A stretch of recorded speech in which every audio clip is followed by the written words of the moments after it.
بسم الله الرحمن الرحيم daawadayaasha qiimaha iyo qadarinta mudan oo ku soo dhawaada TV-ga Somali for All. Barnaamijkeena maanta waxa uu ku saabsan yahay waraysi khaas ah oo aan la yeelanay gudoomiyaha jaamacadda Muqdisho Dr. Cali Sheekh Axmed Abubakar oo indhawaalaba booqasho shaqo ku joogay wadanka Holland. Waraysigan waxa ay noo qaaday wariye Mish Cali. Su'aasha ugu horeysa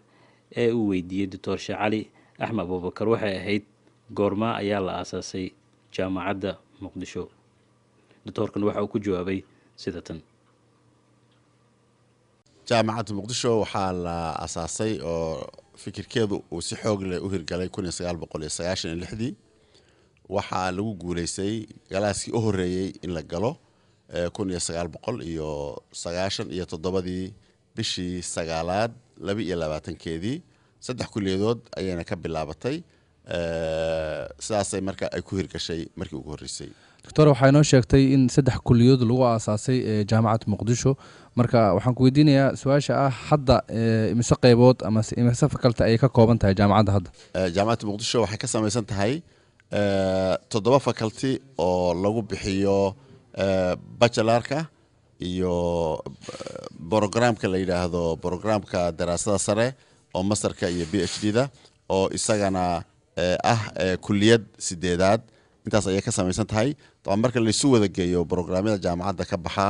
ilaa waxay gaaraysaa hadda 32 takhasus ama 32 qaybood ayay run ahaan ardada shahaado ku siisaa ama ha qaybta bachelorka ama qaybta ha ahaato post graduate ama daraasaad cusub loo yaqaan. Doctor waxay noo sheegtay inay ka kooban tahay 8 maaragtay qaybood oo 7 ay tahay maaragtay bachelorka iyo halna uu yahay post graduate. Wadan aanan wasaaradda lahayn ka jirin dawlad nidaam aan ka jirin tayade ayuu soo saari karaa arday iyo maaragtay kamigaas ama weynaantaas faraha badan leh ay weynta arday noocee soo saari kartaa taya ay u soo diri kartaa suuqa si ay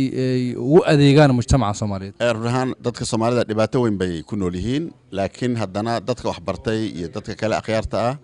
dhammaantood waxa weeye go'aankoodu waxa weeye inay wax barasho taya la sameeyaan. Muqdisho University-na markay bilaabanaysay ballanqaadkeeda ayuu wuxuu ahaa waxbarasho la tartanta jaamacadka caalamka sidaas marka maanta waxay u haysataa i'tiraaf dawli ah oo UNESCO laga soo bilaabo iyo ISISCO iyo itixaadaadka Carabta iyo itixaadaadka Afrika iyo kuwa caalamiga iyo itixaadka hadda Turkiga cusub ee lagu sameeyay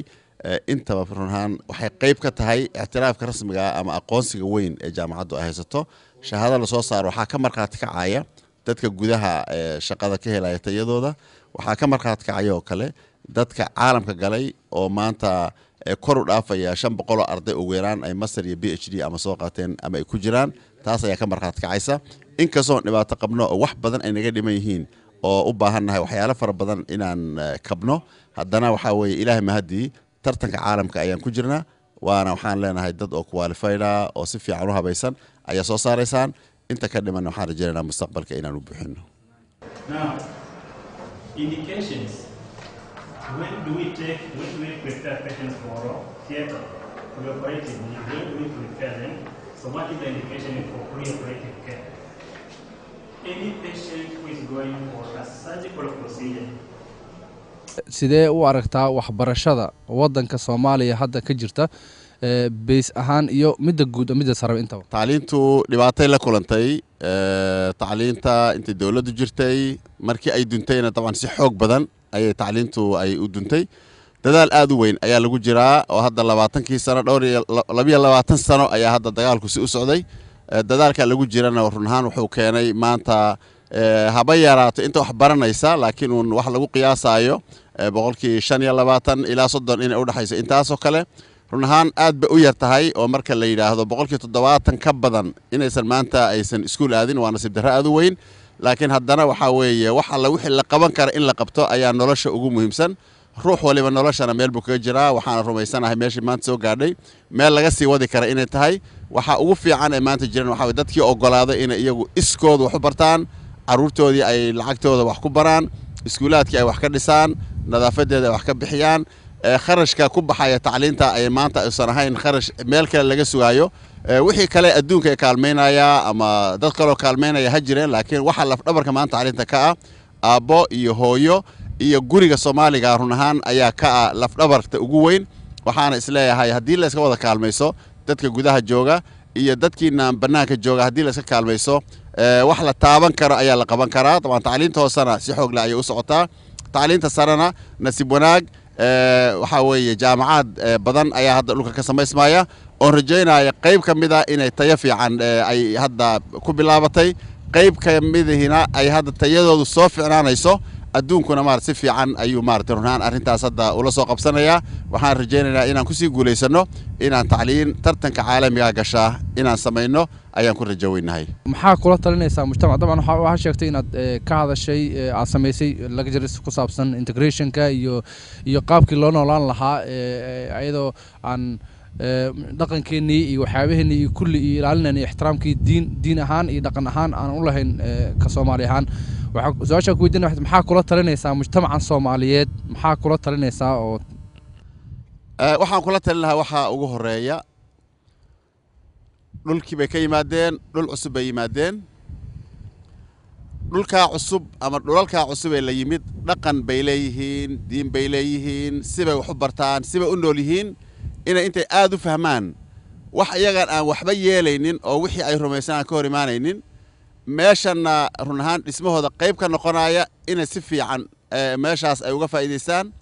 oo qaybtaas aysan yaraysanin maxaa jira adduunyada aad baa loo kala duwan yahay waxaagana inaad ku dhaganaato waxaa la rabaa oodan marna seegin wixii aad adigu rumaysan aadan dhuminin dhinaca kalena waxyaalaha faa'iidada leh oo kugu cusub oo qiimaha ku siinaya ama waxtar ku yeelanaya noloshaada bedeli karana inaad waxa la rabaa la qabsato dhinaca kale waxaan kula talin lahaa dhammaan dadka Soomaalida ee meesha yimid ee dhulalkan jooga inay wax bartaan mar hadday waxbarashadu ay suuragal tahay ama deyn qaado ama adu shaqayso ama hal lagu kaalmeeyo inay ruux uusan jirin guri iska fadhiya da kasta uu yahay waxbuu baran karaa waxbarashadana wax badan baa hadda iska bedelay oo sidii hore maaha waxaan kula talin lahaa qoysaska Soomaalida ah inay aad iyo aad u yareeyaan dagaalka ay isku lahayaan iyo khilaafaadkooda iyo murankooda iyo mashaakilkooda inay yareeyaan maxaa jira qoys kasta oo mashaakil dhex maro waxaa meesha ka baxaya ilmahoodii waxaa meesha ka baxaya sharaftii iyo qiimaha ay lahaayeen waxaa meesha ka baxaya ixtiraamka ay u hayso dawladdan cusub ay dhex yimaadeen intaba meesha ka baxaysaa qawaaniinta dalkaasi uu leeyahay waxaan kula talin lahaa in aad iyo aad loo ilaaliyo maxaa jira ballan baad ku qaadeen dalal baad ka mid tihiin qawaaniin bay leeyihiin in la ilaaliyo lagu xadgudbin ayaa la rabaa waxaan kula talin lahaa dhalinyarada soo kacaysa da'yarta soo kacaysa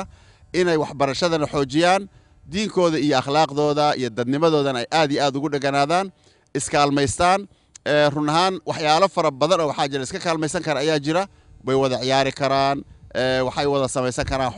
wada akhrisan karaan dadka waxay kaalmeyn karaan dadkooda kaalmeyn karaan ugu dambays haddaan isku soo duuduubo waxaan isleeyahay jaaniska bulshada Soomaalidu maanta ay haysato ee banaanka ku nool aad iyo aad buu u weyn yahay yaan la yaraysan jaaniskaas hadduu yahay tacliin hadduu yahay shaqo hadduu yahay tababar la tababaranayo hadduu yahay dhalinyarada oo baranaysa xirfado cusub iyo si loo shaqaysto inta oo dhan waa wax aad iyo aad qiimo u leh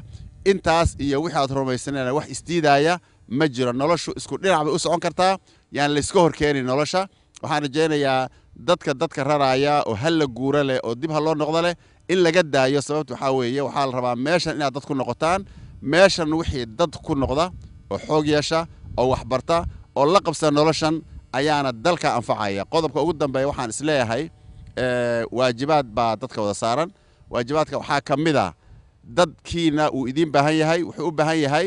inaad kaalmaysaan buu u baahan yahay wuxuu u baahan yahay inaad soo booqataan wuxuu u baahan yahay inaad idinku marka hore iskaalmaysataan si aad iyaga u kaalmaysaan dadka gudaha jooga marka iyadana waad kaalmayn kartaan waxbarashadaad kaalmayn kartaan caafimaadka kaalmayn kartaan waxyaalo fara badan run ahaan ood qaban kartaan ayaa iska jira yaan la yaraysanin waxyaalahaas qodobkaas wuxuu ku soo xidhmayaa haddaydaan idinku iskaalmaysanin ma noqonaysaan dad tirsan haddaydaan canshuurta dalalkaa bixinin la idinma ixtiraamayo oo ma helaysaan sharaf dalkan kuma helaysaan madaxna kama noqonaysaan qiyaadada carruurta hoggaanka ummadda ilmaha ayaa ah waxaa la rabaa in la diyaargareeyo oo dilka laga dhaafo oo yahaanada laga dhaafo oo si loo yaraysanaayo ilmaha waardiya laga hayo maxaa jira ilmaha waa ilmihii la rabay berrita inuu ku hoggaamiyo adoo duqan waxaa la rabaa inuu ku gacan qabto dalalkana isaga ayaa hogaaminaya saa daraaddeed dhallinyarada waxaa la rabaa in aad iyo aad loo kobciyo lagana dambeeyo oo waxyaalaha diinteennu ku fiican oo dhan wax walba ay ku fiican tahay loo sheego waxyaalaha ay ku fiican yihiin dhaqanka dalalka aan nimidna loo sheego si ay ilmo madaxa oo dalkooda ay hadda degan yihiinna madax ka noqda Soomaaliya geeska Afrika markay tagaana madax ka noqda sida loo sameeyo aad iyo aad baan u mahadsantahay oo aan ognahay inaad safar uga soo tagtay dalkii waxaan rabnaa warbixin ku saabsan safarkaas safarkaas runaan wuxuu ku saleysnaa dana badan buu ku saleysnaa ugu horreyntii taban magaalada dalka Turkiya Ankara ayaan run ahaan imid waxayna ahayd urur cusub oo la yiraahdo International University Council waxa weeye waa dalad cusub ama urur cusub oo caalamka run ahaan jaamacadka Afrika iyo Asia iyo Europe 500 jaamacadood oo kamid ah ay dawladda Turkiya marti qaaday kaasoo looga gol lahaa in lagu sameeyo urur cusub oo saddexda qaaradood isu keena taas ayaa jaamacadda 500 ee jaamacad soo gashay si fiican baan uga qayb galay ururkaasna meeshaas ayaa lagu cilaaniyay waxaan rajaynaynaa inuu qayb ka qaato qiimaha ay leedahay run ahaan xadaaraadka oo wadadooda dadka isu yimaada iyo kala faa'iideysa ay qayb ka qaadanaysaa waxaan heshiis lagu yahay dadka waxa ka dhaxeeya in laga wada shaqeeyo dal walba iyo diin walba iyo dhaqan walbana wixii gaar ah isaga ayaa iska leh oo isaga ayaa laga rabaa inuu ilaashado taas ayay ahayd ta kale waxay ahayd run ahaan inaan jaamacadaha ku yaala Netherlands iyagana inaan run ahaan xiriir la yeelano jaaliyadda Soomaalidana run ahaan iyagana qayb aan ka noqono bal in aan la kulanno oo la iswaraysto oo meeshaas run ahaan qayb ay ka ahayd in jaamacad aan yarayn oo dalka ku yaala aan soo booqanay ururo muhiim ah oo dalkan ka shaqeeyana run ahaan aan aad u wada shaqeynay jaaliyadana kulamo fiican yaana dhaxma aniga iyo inta kale dhaxmaray taas marka waxay kamid ahayd qayb kamid ah imaatinka dhulkan aan imaanayay iyo meelaha kale aan soo maray sida hadda Sweden iyo sida Norway aan rajaynaya calaaqadaasi inay sii socoto jaaliyadda Soomaalidana hawlo fiican run ahaan ay dhulkan ka haysaa jaamacadduna waxaan rajaynaynaa inay hawshaas si fiican ay ula qabato Tori aad iyo aad ay u mahadsan tahay kulankan aadna siisay iyadoo qabow jirto wadan kuleel aad ka timid haddana inaad qabowgan Amsterdam aad istaagtay aad iyo aad ay u mahadsan tahay waxaan rajaynaynaa saaxiib la noqotid Somali for All TV oo maaragtay lectureskaga iyo maaragtay wareysiyada kulli insha Allah laga soo deeyo أنا أدي أدبان وجمهد عليا سومالي فؤول وحاول يرونها تي فيجن إيو أنت كشقي سنة وجمهد عليا وحكس وأنا كشقي أنا صاحب باب الله هاي لأن يرى كم بسيجر تبع محاجرة لمرة وضياش لأن يرى إلا سكديرو كل صاحب الله وضيهاي إذا كان وحال ذكرها حول فعل إن أضمد وقبتان. Thank you very much. شكرا جزيلا.